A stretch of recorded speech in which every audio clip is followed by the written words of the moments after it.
A strange astronomical phenomenon could be the best chance yet for finding alien life, astronomers have claimed.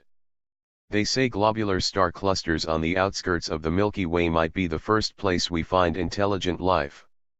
The Milky Way galaxy has about 150 globular clusters, most of them orbiting in the galactic outskirts, densely packed, holding a million stars in a ball only about 100 light-years across on average. A globular cluster might be the first place in which intelligent life is identified in our galaxy, says lead author Rosanne DiStefano of the Harvard-Smithsonian Center for Astrophysics, CFA. DiStefano presented this research today in a press conference at a meeting of the American Astronomical Society. The areas are extremely old, dating back almost to the birth of the Milky Way, and formed about 10 billion years ago on average. As a result, their stars contain fewer of the heavy elements needed to construct planets, since those elements, like iron and silicon, must be created in earlier generations of stars. Some scientists have argued that this makes globular cluster stars less likely to host planets. In fact, only one planet has been found in a globular cluster to date. However, DiStefano and her colleague Alak Ray, Tata Institute of Fundamental Research, Mumbai, argue that this view is too pessimistic. Exoplanets have been found around stars only 1/10 as metal-rich as our Sun. And while Jupiter-sized planets are found preferentially around stars containing higher levels of heavy elements, research finds that smaller, Earth-sized planets show no such preference. It's premature to say there are no planets in globular clusters, states Ray. Another concern is that a globular cluster's crowded environment would threaten any planets that do form.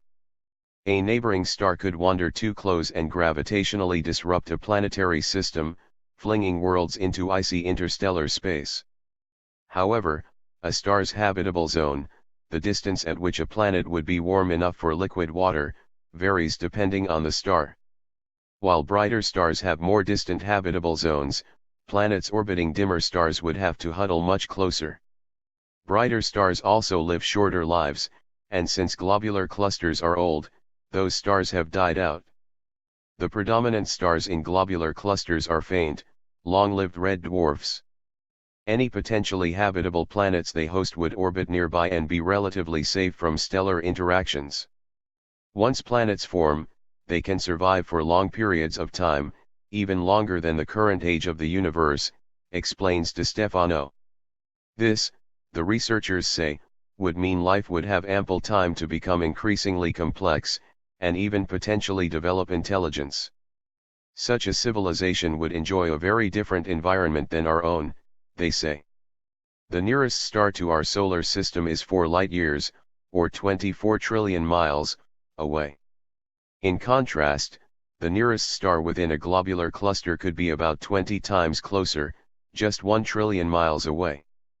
This would make interstellar communication and exploration significantly easier. We call it the globular cluster opportunity, says DiStefano. Sending a broadcast between the stars wouldn't take any longer than a letter from the US to Europe in the 18th century. Interstellar travel would take less time too. The Voyager probes are 100 billion miles from Earth, or 1/10 as far as it would take to reach the closest star if we lived in a globular cluster. That means sending an interstellar probe is something a civilization at our technological level could do in a globular cluster, she adds.